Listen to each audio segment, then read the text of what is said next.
अगर हम कहें कि हमारे देश के नागरिक जिस प्रकार से आपस में लड़ रहे हैं, इससे तो हमारा देश एक बार फिर गुलामी की तरफ बढ़ रहा है। तो इस बात से कौन कौन लोग सहमत हैं?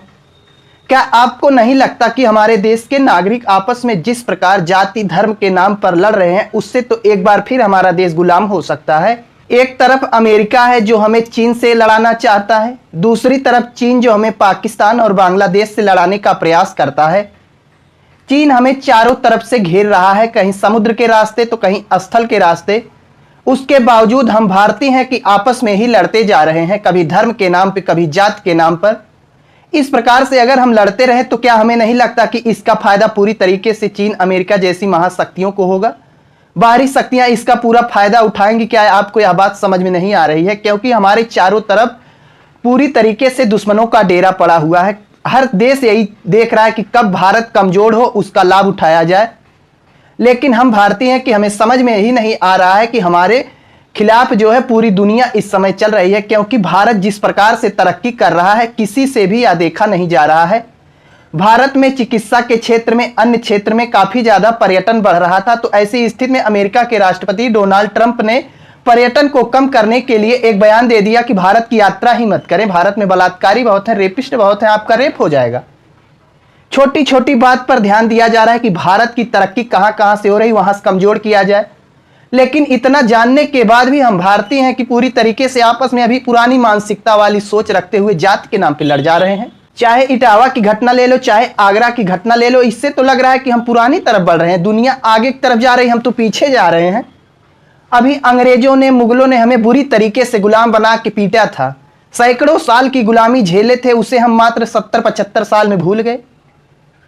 इतने वर्षों की गुलामी, इतने वर्षों, इतनी पीढ़ियां हमारी गुलाम रह चुकी हैं, उसके बाद भी हमारे अंदर ये गुलाम कि आओ हमें गुलाम बना लो, ये वाला कीड़ा मर ही नहीं रहा है यार। जब हमारा देश भारत आजाद हुआ था, उसी समय चाइना भी आजाद हुआ था। लेकिन आज चाइना कहां पहुंच गया और भारत कहां पहुंच गया, इसका देख लो, अंतर देख लो। जिस जो लड़ रहे हो आपस में ना, अभी जात के नाम पे तुम लोग लड़ रहे हो, यही कारण है। भारत अभी कहां रह गया, चीन कहां पहुंच गया। चाइना हमें अब चारों तरफ से घेरने का प्रयास कर रहा है और हम कैसे सोच रहे हैं कैसे हम चाइना की बराबरी कर लें। चाइना से बराबरी करने में 2090 तक अगर हम इसी प्रकार से बढ़ते रहेंगे, तब वर्तमान जो चाइना की स्थिति है उस तक पहुंचेंगे।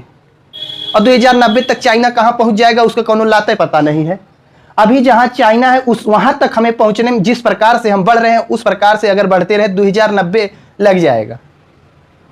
तुम जो आज जात के नाम पे लड़ रहे हो, मर मिट जाओगे। तुम्हारे बस का नहीं, तुम अभी चाइना बराबर नहीं करा सकते, क्योंकि 2090 तक मर मिट जाओगे। और हम चाइना की बराबरी 2090 तक करेंगे, तब तक तो चाइना, अगर हम आपस में इसी प्रकार से लड़ते रहे, चाइना हमें जिस प्रकार से घेर रहा है, कभी श्रीलंका को मदद कर रहा है, कभी नेपाल को मदद करके हमें चारों तरफ से घेरने का प्रयास कर रहा है। उधर पाकिस्तान पगलाया बैठा हुआ है, उसे 2-4 रुपया दे रहा है, वो मिसाइल दाग दे रहा है।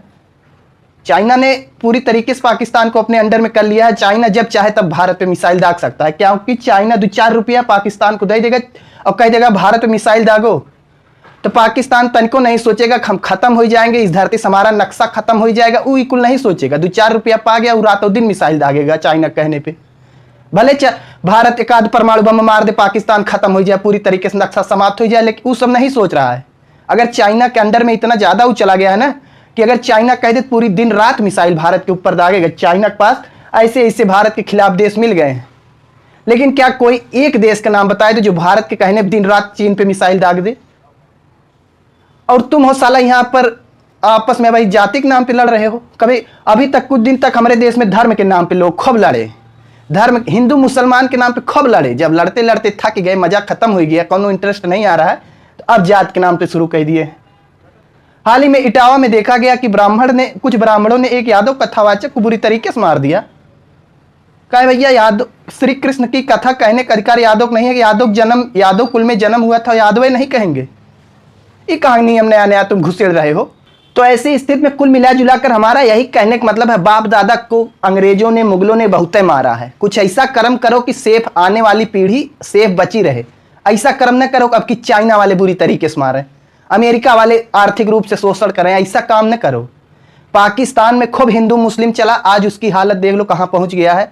जौने देश चाह रहा है 2-4 रुपया देकर अपनी तरफ मिला ले रहा है, उस पाकिस्तान को अपनी तरफ मिला, चाइना अपनी तरफ काहे मिला लिया? क्योंकि पाकिस्तान में एकदम आर्थिक तंगी आ गई है, भूखमरी आ गई है।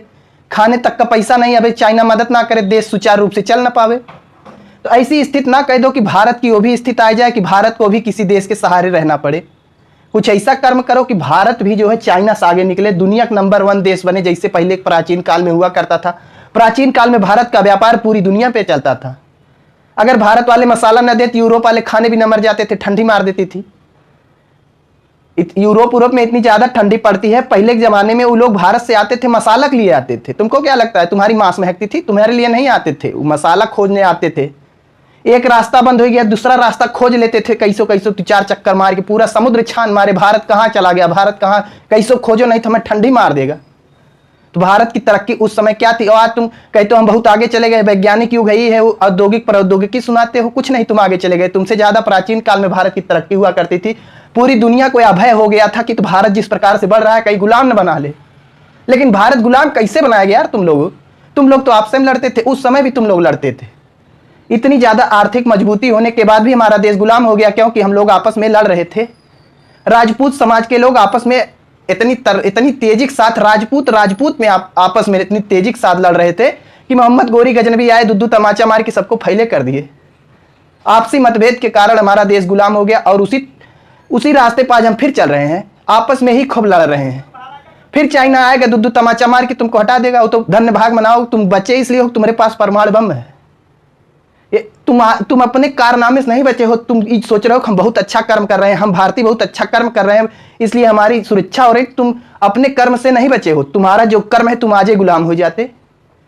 अभी चाइना वाला आज कह दे ब्राह्मण समुदाय से, हमें तुम अपनी 2-4 जमीन दे दो, हमारे सैनिक यहाँ अपने गांव में बसा लो, हम पूरी तरीके से यादव समाज का सफाया कर देंगे। ब्राह्मण समुदाय तुरंत कहे भैया मार के खत्म करो, यादवों को मार के खत्म करो। इस प्रकार से आपसी वैमनस्य फिर पनप रहा है हमारे देश में। ऐसे आते थे घुसपैठी, ऐसे बाहरी आक्रांत आते थे, 2 समुदाय लड़ रहे होते थे। किसी एक को थोड़ा पैसा, किसी एक से कहते थे थोड़ा हमें पैसा दो, हम तुम्हारी मदद करेंगे, अगले पक्ष को पूरी तरीके से समाप्त कर देंगे। वही आज हो रहा है। यादव ब्राह्मण लड़ रहे हैं। अभी परमाणु बम नहीं होता, चाइना वाला आता प्रेम से कहता ब्राह्मण समुदाय से, तो पैसे गुलाम बनते थे पहले। लेकिन अब बाहरी आक्रांता और गुलामी वाला समय खत्म हो गया है, तो बचे हो। परमाणु बम सबसे ज्यादा बचा रहा है, नहीं तब तक कश्मीर और अरुणाचल प्रदेश तो चाइना कभी ले लिया होता। आज परमाणु बम की देन है, भारतीय सुरक्षित हैं। भारतीय अपने कर्म से सुरक्षित नहीं है। भारतीय तो कभी हिंदू मुस्लिम के नाम पे लड़ रहे हैं, जब हिंदू मुस्लिम के नाम पे लड़ते लड़ते थक गए तो अब जात के नाम पे लड़ रहे हैं। अभी यादव ब्राह्मण लड़ रहे हैं, आने वाले समय में ब्राह्मण और क्षत्रिय, ब्राह्मण राजपूत आपस में लड़ेंगे, फिर शूद्रों से लड़ाई करेंगे। यह करेंगे ये लोग। और कहो कि देश के विकास में कौन दिमाग लगाए दे, तो कुछ दिमाग नहीं लगाए, क्योंकि यही पढ़ाया गया है। मनुस्मृति में यह लिखा गया कि मारो शूद्रों को। कब तक मारोगे? तुम आज शूद्रों को मारोगे, वेद तुम नहीं पढ़ने दोगे, उन्हें कथा नहीं कहने दोगे, कल से बौद्ध धर्म अपना लेगा, सुत्त पिटक विनय पिटक पढ़ेगा, तुम अपना वेद धरे धरे रह जाओगे। यही कर भी रहे हैं बहुत पूरा निचले वर्ग तो एकदम पूरी तरीके से बौद्ध धर्म अपना लिए हैं, वो वेद पर ध्यान नहीं दे रहे हैं। ऐसी स्थिति क्यों पैदा हुई? पहले के समय में लोग मंदिर में घुसने के लिए आंदोलन करते थे, तुम मंदिर में नहीं घुसने दिए, इसलिए वो लोग बौद्ध धर्म अपना लिए। ऐसे करते करते पूरा हिंदू समाज एकदम खत्म हो जाएगा, केवल ब्राह्मण वही जो रहेंगे वही।